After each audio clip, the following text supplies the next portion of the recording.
এখন আমাদের পুরস্কার এক নম্বর থেকে আমার সেক্রেটারি আছেন মোহাম্মদ মুতাসির পিতা মোহাম্মদ কামরুজ্জামান হাসানপুর মিছিল দাখিল মাদ্রাসা হেফজখানার পিতা পুরস্কার গ্রহণ করতেছে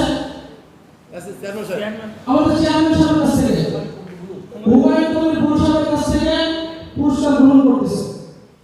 পঞ্চম নাম্বার মোহাম্মদ রিয়াদ পিতা মোহাম্মদ আইয়ুব আলী হাফিজুর রহমাতুল্লাহ আলাইহি মাদ্রাসা।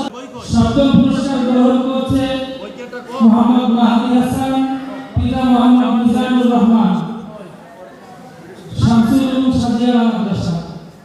মোহাম্মদ মাহদি হাসান পিতা মোহাম্মদ মিজানুর রহমান উগরা সাজিয়া শামসুল উলুম মাদ্রাসা থেকে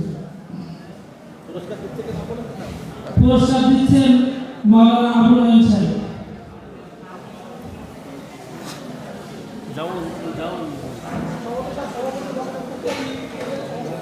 হুজুর আলহামদুলিল্লাহ আমাদের পুরস্কার ভিডিওটা আমার ছেলের একটু দেন, এই পুরস্কারের ভিডিওটা আমার ছেলেটার একটু দেন।